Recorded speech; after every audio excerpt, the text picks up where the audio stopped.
On a freezing winter night, 10-year-old Evan escapes his abusive foster home and stumbles upon an isolated cabin where Maggie, a retired schoolteacher with a guarded heart, takes him in. As a snowstorm traps them together, Maggie uncovers the dark truth about Evan's past and makes a bold choice to protect him.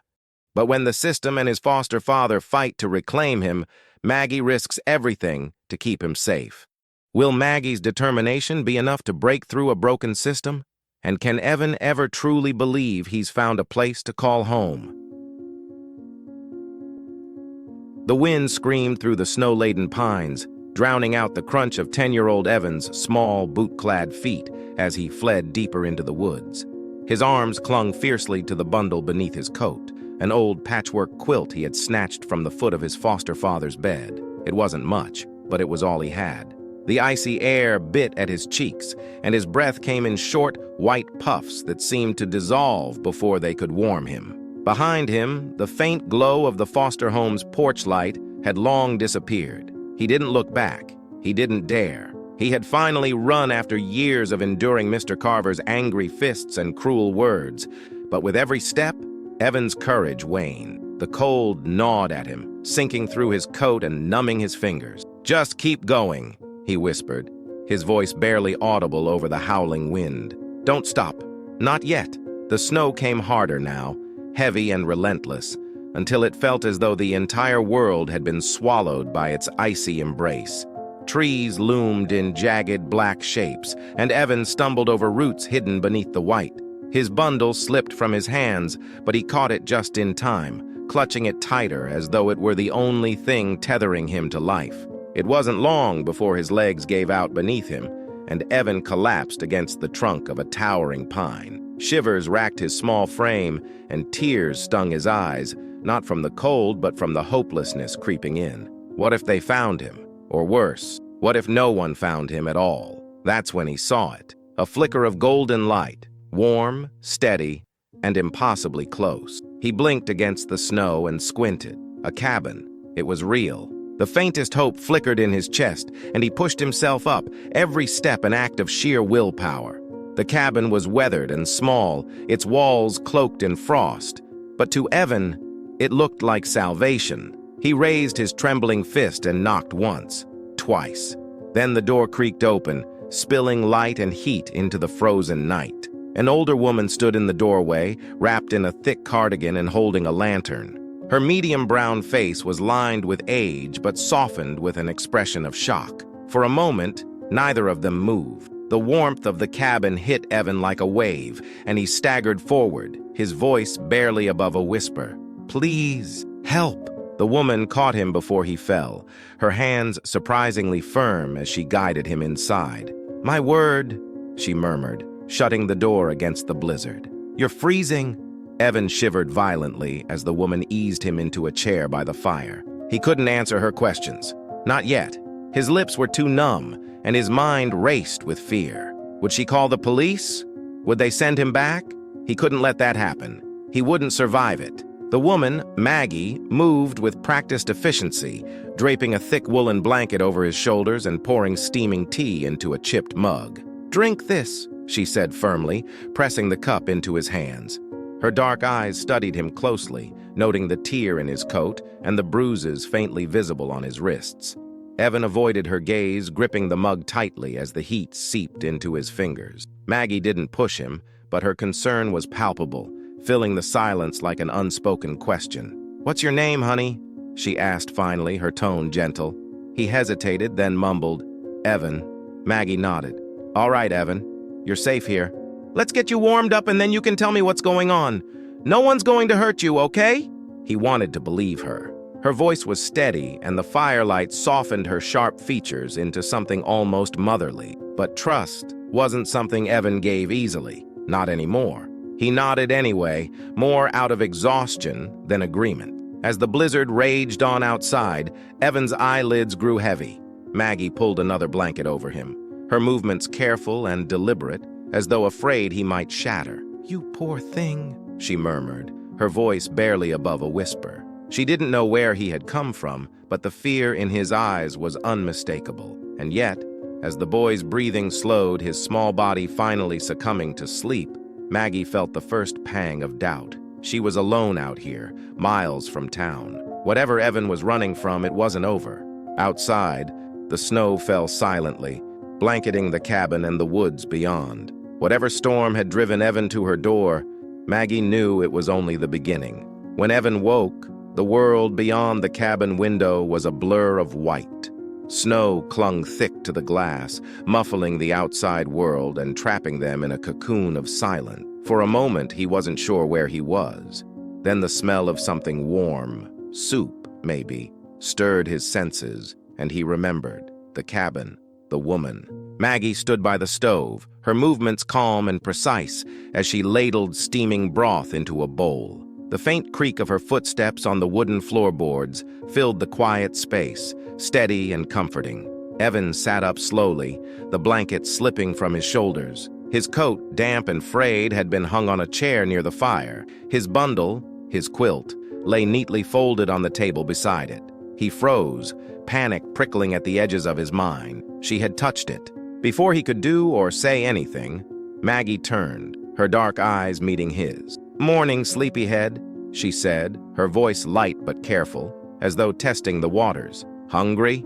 He nodded despite himself, his stomach growling in response. She set the bowl in front of him, along with a spoon that had seen better days. Evan hesitated, waiting for her to sit or ask questions, but Maggie only returned to the stove, humming softly to herself, as though he weren't a runaway boy sitting at her kitchen table. The soup was thin but warm, and Evan devoured it quickly. Maggie glanced over her shoulder, her expression unreadable. "There's more if you want it," she offered. He shook his head, wiping his mouth with the back of his hand. The silence stretched, broken only by the crackle of the fire. Finally, Maggie spoke. "I'm guessing you didn't just get lost in the storm." Evan stiffened, his grip tightening around the empty bowl. "I'm not going back," he blurted, his voice sharp and defensive. Maggie turned fully to face him, her brow furrowing. "Back where?" He didn't answer, his gaze fixed on the table. Maggie took a step closer, her movements slow and deliberate, as though approaching a frightened animal. "Evan, I need you to help me understand. If someone hurts you—" "I'm fine," he interrupted, the words quick and brittle. She studied him for a moment, then sighed. "All right, but if you're staying here, you'll need to let me help you. Deal?" Evan's head snapped up, his wide eyes searching hers for a catch. "You're not calling anyone?" "Not unless you want me to," Maggie replied. Her tone was matter-of-fact, but there was a softness beneath it that made Evan's throat tighten. "Now, how about we focus on keeping you warm and fed? One thing at a time." It wasn't much of a promise, but it was enough for now. He nodded slowly, relief loosening his shoulders. The day passed in a rhythm that felt foreign to Evan, quiet, steady, and free of shouting. Maggie busied herself with small tasks, stoking the fire, patching a tear in her cardigan, and preparing simple meals. She didn't ask questions, but her presence filled the cabin with a warmth Evan hadn't felt in years. As evening fell, the wind outside picked up again, howling against the windows. Maggie lit a kerosene lamp, its glow casting long shadows across the room. Evan sat near the fire, his quilt draped over his knees, while Maggie worked on a puzzle at the table. Finally, he broke the silence. "Why do you live out here?" Maggie looked up, her lips curving into a faint smile. "I like the quiet," she said simply. Then, after a pause, she added, "And sometimes, the quiet likes me too." Evan frowned, not quite understanding. Maggie chuckled softly, her gaze dropping to the puzzle pieces in her hands. "I taught school for 35 years. I loved it, but it's a lot of noise, a lot of people needing you all the time. When I retired, I thought I'd like to hear myself think for once." Evan shifted, his curiosity growing. "Don't you get lonely?" Her hands stilled. For a moment, Maggie didn't answer, her eyes distant. Then she looked at him and said, "Sometimes, but I've learned that loneliness isn't always about being alone. You can feel lonely in a room full of people too."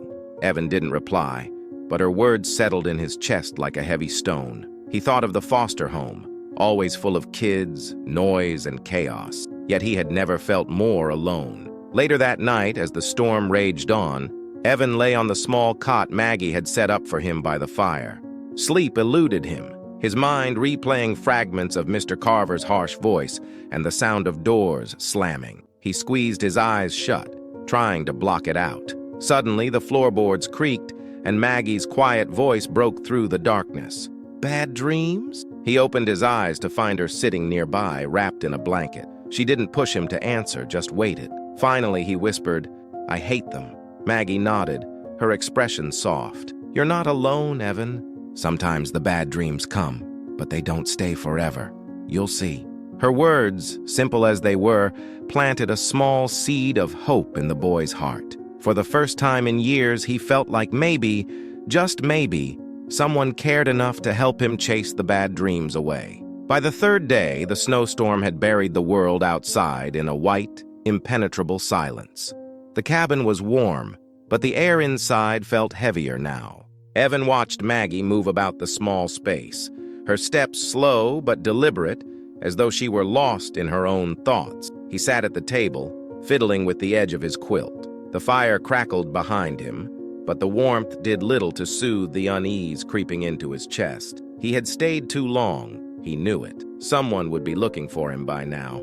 Mr. Carver always looked, if only to drag him back and remind him of his place. Maggie must have sensed his restlessness because she paused by the stove and turned to him, her sharp gaze softening.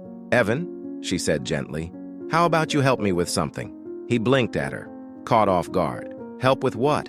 She smiled faintly and pointed to a stack of old books and papers on a nearby shelf. "Sorting through some of these. I've been meaning to for years, but I keep putting it off. Seems like a good day for it, don't you think?"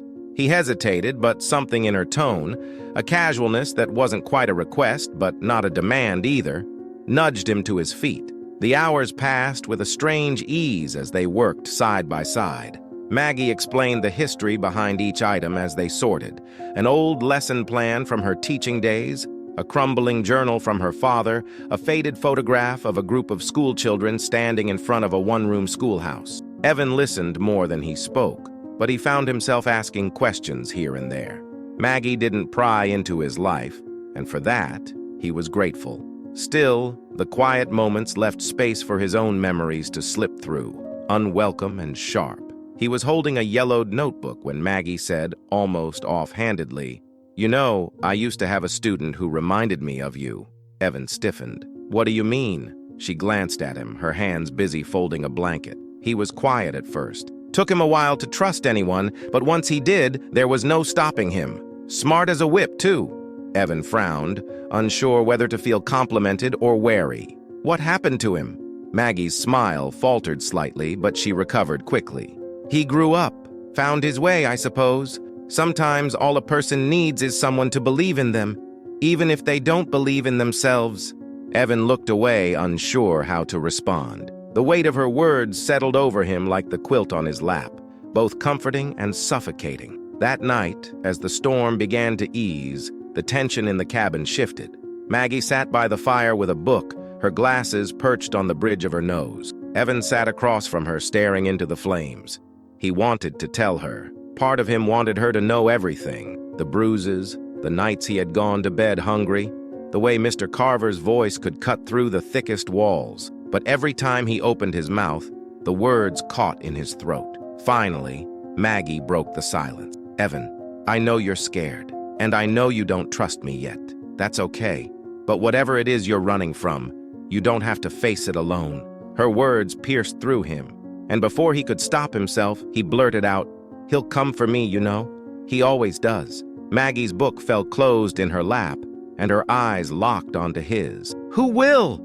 Evan's hands tightened into fists, his knuckles white. "Mr. Carver," he whispered, his voice trembling. "He's my foster dad, and he'll never stop looking." For a moment, Maggie didn't respond, her expression unreadable. Then she leaned forward, her voice steady but firm. "Evan, listen to me. No one is going to hurt you here. Not while I'm around." He wanted to believe her, but fear clawed at his chest. "You don't understand," he said, his voice cracking. He hits me. He hits all of us. And if you call someone, they'll just send me back." Maggie's face hardened, and for the first time, Evan saw a fire in her eyes that matched the flames behind her. "That's not going to happen," she said firmly. "I won't let it." The conviction in her voice startled him, but it didn't chase away the doubt. Evan stared at the fire, his shoulders slumping under the weight of his fear. When Maggie finally went to bed, Evan stayed by the fire, his mind racing. He didn't know how long he sat there, but at some point, he heard the faint sound of movement from Maggie's room. Curious, he crept down the hall, careful to avoid the creaky floorboard. Her door was slightly ajar, and through the crack, he saw her at her desk, a pen in hand and a stack of papers before her. She was writing something, her brow furrowed in concentration. He wanted to ask what she was doing, but something stopped him. Instead, he backed away silently. The image of her determined face burned into his mind. Whatever Maggie was planning, he had a feeling it was more than sorting through old books. By the fourth day, the world outside the cabin began to reveal itself again. The storm had subsided, leaving behind an endless expanse of snow that sparkled under the pale winter sun. But the weight in the cabin had only deepened. Evan felt it in the way Maggie's gaze lingered on him when she thought he wasn't looking, in the way she moved around the room with a purpose that hadn't been there before. He was sitting by the fire, the quilt draped over his shoulders, when Maggie walked in, holding the old rotary phone she had unearthed from a corner cabinet. Her expression was guarded, almost hesitant, as she set it down on the table. "Evan," she began, her voice measured. "We need to talk." His stomach twisted. He straightened, clutching the quilt tighter. "You're calling someone, aren't you?" he accused, his voice sharp with panic. Maggie raised a hand, her tone calm but firm. "Just listen to me, all right? I can't sit by and do nothing while you're living in fear. That man has no right to lay a hand on you or anyone else." Evan shook his head violently, his breath quickening. "You don't get it. If you call, they'll send me back. He'll make me pay for running." "He always does." Maggie's face softened, but her eyes didn't waver. "I'm not calling anyone without your say-so, Evan, but if we're going to keep you safe, we need a plan. Together." Her words disarmed him, but the fear remained. "You don't know how it works," he muttered, his voice barely audible. "People like him, they don't lose. They always find a way." Maggie knelt in front of him, her hands resting lightly on his knees. "I know it feels that way," she said, her voice low and steady. "But you're not alone anymore. I promise you, Evan, I will fight for you. No one is going to hurt you again. Not if I have anything to say about it." The tears came before he could stop them, hot and uncontrollable. He tried to hide his face, but Maggie didn't look away. She stayed there, steady and unyielding, until his sobs subsided into quiet sniffles. That night, Maggie worked late into the evening, poring over the stack of papers on her desk. Evan sat at the table, watching her with a mix of curiosity and unease. Finally, he asked, "What are you doing?" She glanced up, her expression tired but determined. "Gathering information," she said simply. "About what?" Maggie hesitated, then motioned for him to come closer. Evan approached cautiously, his eyes scanning the documents spread out before her. There were handwritten notes, copies of old records, and what looked like a typed report from a social worker. "These are complaints about your foster home," Maggie explained. "Some from years ago. I started making calls yesterday, asking questions." Evan's heart thudded in his chest. You said you wouldn't call anyone." Maggie's expression softened. "I didn't call the police or social services, not yet. I spoke to people who used to live near your foster home, people who knew Mr. Carver. They told me things, Evan, things that make me think you're not the only one he's hurt." Evan's hands trembled as he stared at the papers. "Why are you doing this?" he whispered. Maggie reached out and gently placed a hand over his. "Because someone has to, and because you deserve better than this." The next morning, Maggie announced they were going for a walk. Evan protested, pointing to the snow piled high outside, but Maggie insisted. The cold air bit at their faces as they trudged through the snow, their boots sinking deep with each step. Maggie led the way, her scarf wrapped tightly around her neck, while Evan followed, the quilt wrapped over his coat like a cape. They stopped at the edge of a frozen creek, the ice shimmering in the sunlight. Maggie knelt, brushing snow off a fallen log, and motioned for Evan to sit beside her. "When I was a girl," she began, her voice carrying over the quiet, "I used to come here when things got hard. My parents didn't always see eye to eye, and the house could feel heavy." Evan glanced at her, surprised. Maggie rarely talked about herself. "I'd sit here for hours," she continued, staring at the creek. "It didn't fix anything, but it helped me feel less small, like the world was bigger than whatever I was going through." Evan looked down at the ice, his reflection distorted by the ripples beneath. "I don't know if I can feel like that," he admitted quietly. Maggie turned to him, her expression gentle but firm. "You will," she said. "It doesn't happen overnight, but one day you'll look back and see how far you've come. You'll see how strong you are."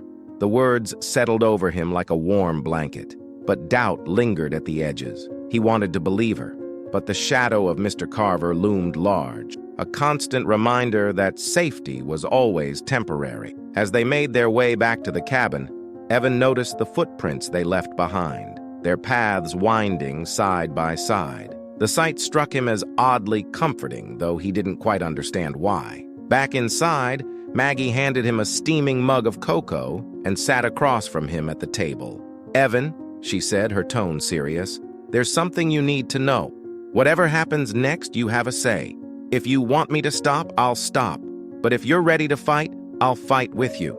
Evan stared into his mug, the warmth seeping into his hands. The fear still lingered, but for the first time, it didn't feel quite so heavy. "Okay," he said finally, his voice steady despite the trembling in his hands. "Let's fight." The knock came just after noon. Evan froze where he stood, halfway through folding his quilt, his stomach twisting into a tight knot.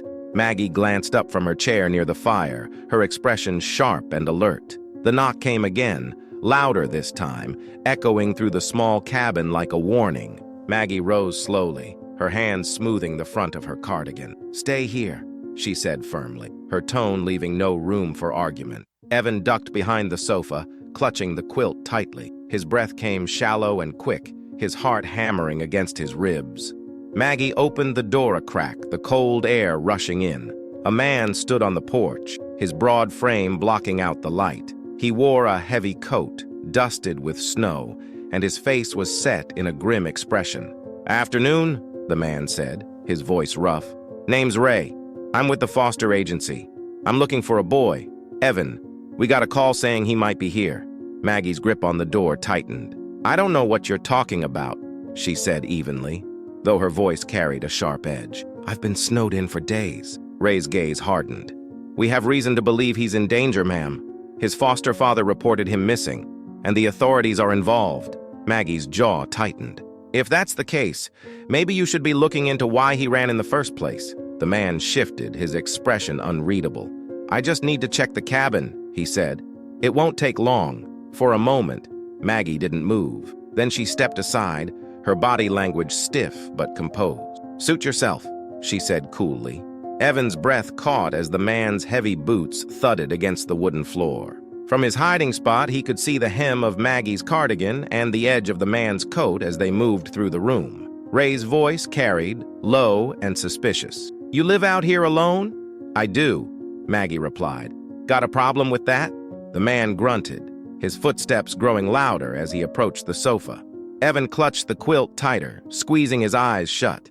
Then Maggie's voice cut through the tension. "You won't find anything here," she said sharply. "And unless you've got a warrant, I'd suggest you stop snooping through my home." The footsteps stopped. There was a heavy silence. Then the man sighed. "If you see him, you call us," he said gruffly.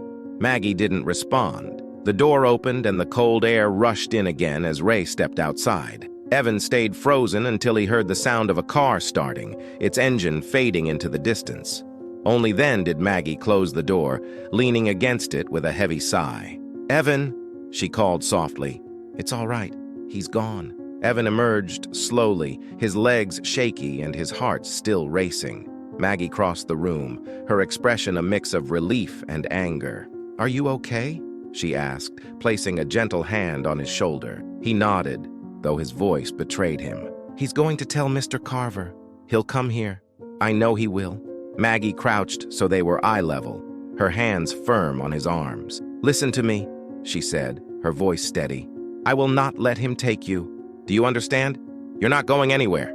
Evan swallowed hard, his throat tight. He wanted to believe her, but doubt clawed at his mind. That evening, as the sky darkened, Maggie made a call. Evan sat near the fire, listening intently, though he couldn't hear the other end of the conversation. Maggie's voice was low but firm, each word carrying the weight of resolve. When she hung up, she turned to him. "We're going into town tomorrow," she said. "I've arranged for someone to meet us, a lawyer. He's going to help us." Evan stared at her, his stomach twisting with anxiety. "What if it doesn't work?" he asked quietly. "What if they send me back?" Maggie's gaze softened, but her voice remained strong. "Then we'll try something else. We're not giving up, Evan. Not on my watch." The next morning, they left the cabin before dawn. The snow crunched under their boots as they made their way to Maggie's old truck, its windows frosted over. Evan hesitated as he climbed into the passenger seat, his eyes scanning the woods for any sign of danger. The drive into town was tense, the silence broken only by the hum of the engine. Evan gripped the edges of his seat, his mind racing with what-ifs. They arrived at a small, unassuming office on the edge of town. Inside, a man in his late 40s greeted them, a wiry figure with glasses perched on his nose.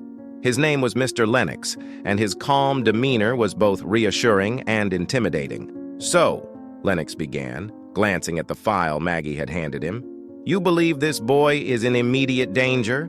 "I don't believe it," Maggie said firmly.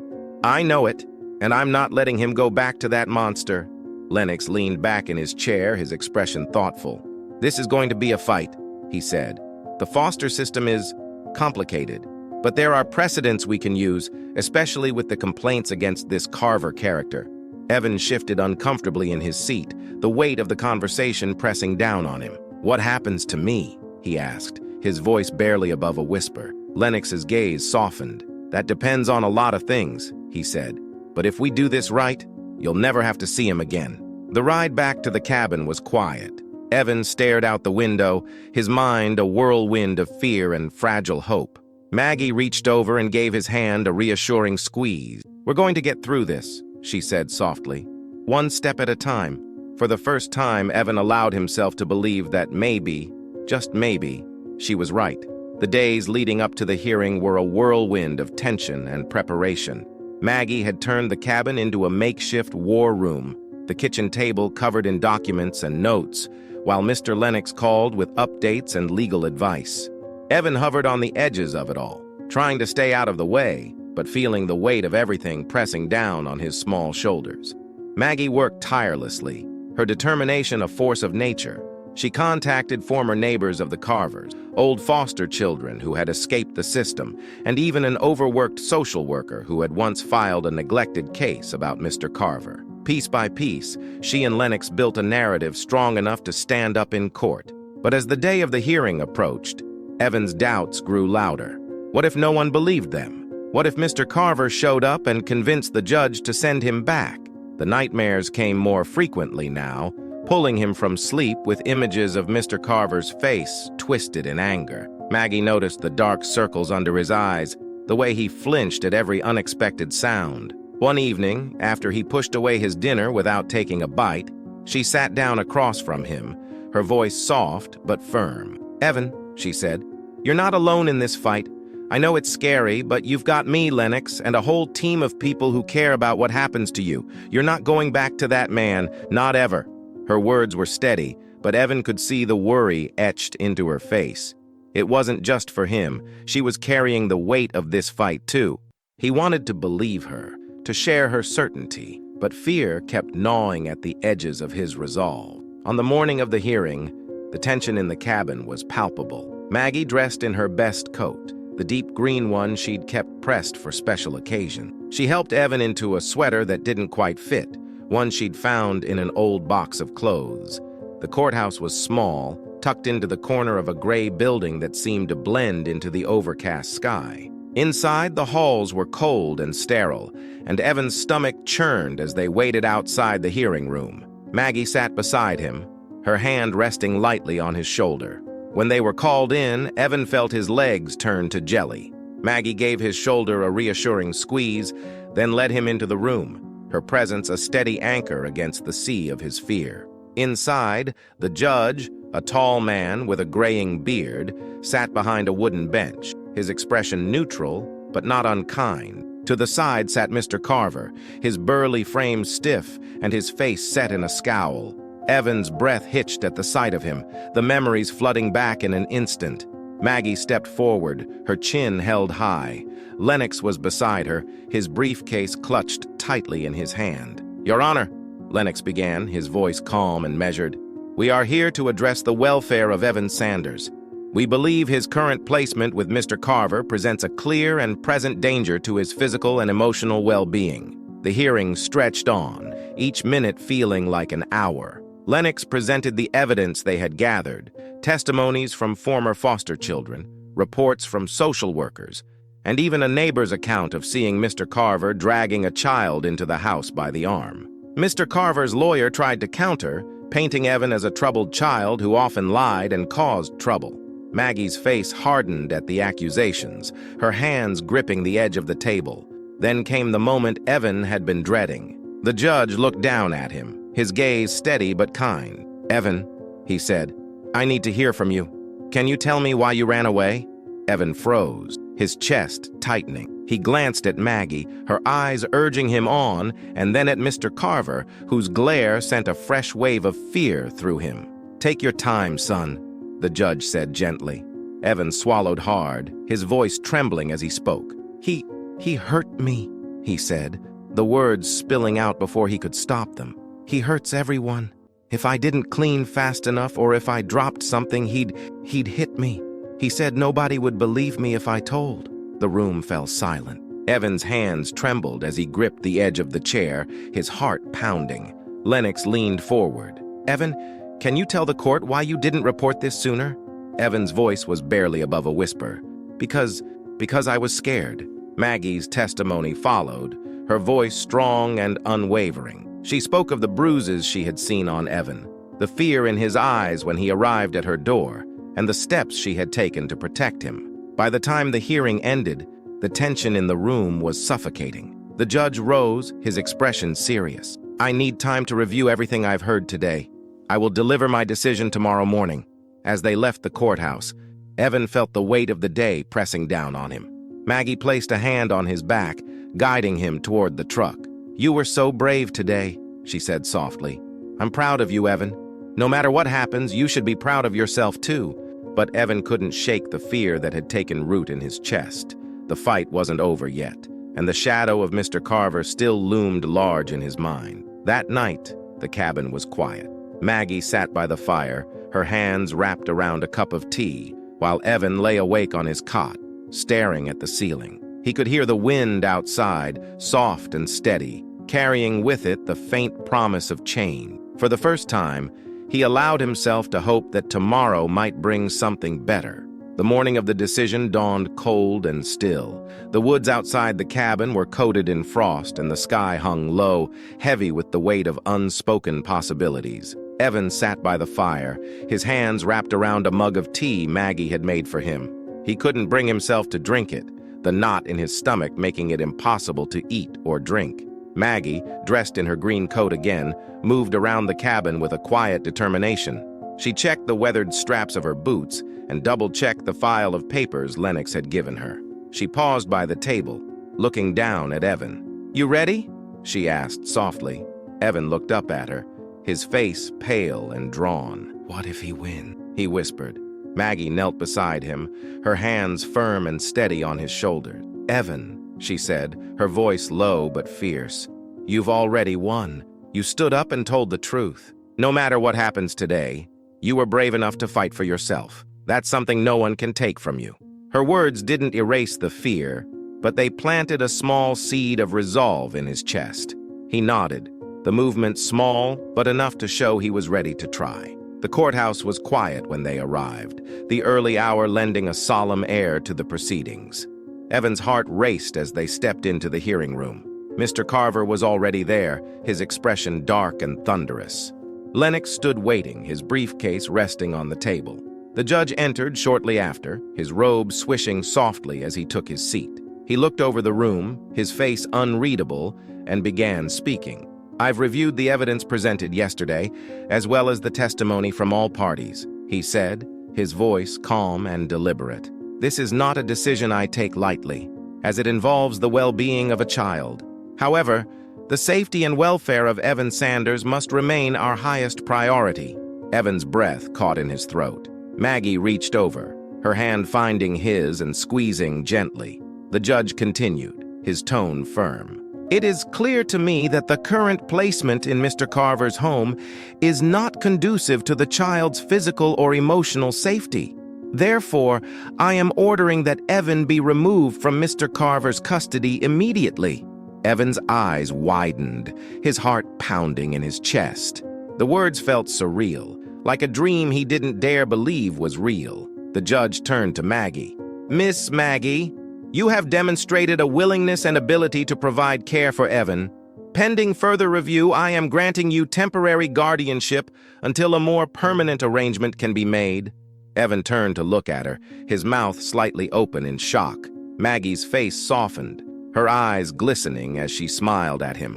Mr. Carver shot to his feet, his face red with fury. This is outrageous, he shouted. That boy belongs with me. He's lying. The judge banged his gavel sharply. Mr. Carver, sit down. This court has made its decision. Carver glared at Evan, his fists clenched, but there was nothing he could do. Evan shrank back in his seat, but Maggie placed a protective arm around him, her body a shield between him and the man who had haunted his life for so long. Outside the courthouse, the air was crisp and clean, the sunlight breaking through the clouds in soft beams. Evan stood by the truck, staring at the ground as the reality of the decision began to sink in. Maggie crouched beside him, her hands resting gently on his arm. Evan, she said softly, you're free now. You don't have to be afraid anymore. He looked up at her, tears welling in his eyes. Really? He whispered. She nodded, her own eyes glistening. Really? For the first time, Evan let out a sob that wasn't born of fear or pain, but of relief. Maggie pulled him into her arms, holding him tightly as he cried. The ride back to the cabin was quieter than the ride to town, but it was a different kind of quiet. Evan leaned against the window, watching the snowy landscape pass by. It no longer looked threatening. It looked peaceful. When they arrived home, Maggie opened the door to the cabin and motioned for him to go inside. Welcome home, she said with a smile. Evan stepped inside, the warmth of the fire wrapping around him like an embrace. He looked around at the small, cozy space that had become his sanctuary. For the first time, it felt like a place he could belong. That evening, as they sat by the fire, Maggie handed Evan a small box wrapped in brown paper. He looked up at her, confused. What's this? He asked. She smiled. Just a little something to celebrate. Go on, open it. He tore the paper carefully, revealing a small wooden carving of a bear. It was simple, but beautiful, its edges smooth and polished. I made it years ago, Maggie said. Thought it might bring you some courage when you need it. Evan turned the bear over in his hands, his heart swelling. Thank you, he whispered. Maggie leaned back in her chair, her gaze warm and steady. We're going to be okay, Evan, she said softly. You'll see. For the first time in as long as he could remember, Evan believed her. The weeks after the court's decision passed in a blur of quiet adjustments and growing trust.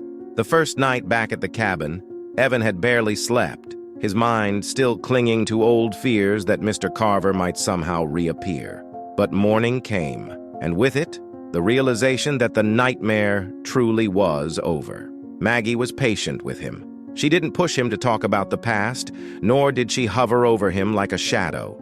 Instead, she let him come to her when he was ready, filling the cabin with quiet reassurances. Warm meals, soft blankets, and a steadfast presence. Winter began to loosen its grip on the woods. The snow outside the cabin melted slowly, revealing patches of earth and a scattering of pale green buds on the trees. Evan found himself drawn to the woods, his small wooden bear tucked safely into his pocket. One afternoon, Maggie called him to the kitchen, where a loaf of fresh bread cooled on the counter.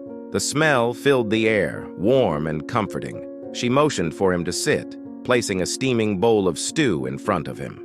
I've been thinking, she said, settling across from him. We've got a lot of space here, more than enough for 2 people. Evan frowned, unsure of where the conversation was going. Okay? Maggie smiled gently. I'd like to make this your home, permanently. His heart skipped a beat, the words hitting him like a rush of warmth he didn't know he needed. "You mean you'd want to keep me?" Maggie reached across the table, her hand resting on his. "Evan, I don't see it as keeping you. I see it as building a life together. If you want that too." For a long moment, Evan couldn't speak. He felt the edges of his old doubts creeping in, whispering that it was too good to be true, that someone would come and take this away. But then he looked into Maggie's eyes and saw only certainty. "I do," he whispered. "I want that." Spring arrived in full bloom. The woods surrounding the cabin came alive with the sounds of birds and the rustle of leaves in the wind. Maggie and Evan spent their days tending to the small garden Maggie had started years ago. It was overgrown and wild, but together they brought it back to life. Evan began to smile more often, his laughter breaking through the quiet like sunlight on a cloudy day. Maggie taught him how to whittle, her hands guiding his as he shaped small animals out of soft wood. One day he surprised her with a carving of his own, a small bird with delicate wings. He handed it to her shyly, watching as her face lit up with pride. "This is beautiful, Evan," she said, holding it up to the light. "You've got a real gift." He shrugged, a faint blush coloring his cheeks. "I had a good teacher. The nights were still quiet, but the bad dreams came less often now. When they did, Evan would clutch the wooden bear Maggie had given him and remind himself that he wasn't alone anymore. One evening, as they sat on the porch watching the sun dip below the horizon, Evan turned to Maggie. "Do you ever get lonely anymore?" he asked, his voice soft. Maggie looked out at the woods, her gaze thoughtful. "Not since you showed up," she said. "You filled this place with something I didn't realize I was missing." Evan leaned against her side, his head resting on her shoulder. "Me too," he admitted. Months later, when the paperwork was finalized, Maggie celebrated with a quiet dinner by the fire. She handed Evan an envelope, her hands trembling slightly with emotion. Inside was a certificate declaring Maggie his official guardian, but it was the handwritten note that made his breath catch. "To my family, welcome home, Evan. Love, Maggie." Evan looked up at her, tears filling his eyes. For the first time, the word family didn't feel like something distant and unreachable. "Thank you," he whispered, his voice cracking. Maggie smiled, her own eyes glistening. "You're welcome, honey. You're exactly where you're meant to be." The seasons changed again, but the cabin remained a steady constant, a place where warmth, safety, and love now live. Together, Maggie and Evan built a life that neither of them had expected, but both of them had desperately needed. And for Evan, the snowy woods that had once been a place of fear became a sanctuary, a place where he had found not just safety, but a home. If this story touched your heart, please subscribe to HeroKind Stories and leave a comment. Tell us, what part of Evan and Maggie's journey resonated with you the most? We'd love to hear your thoughts.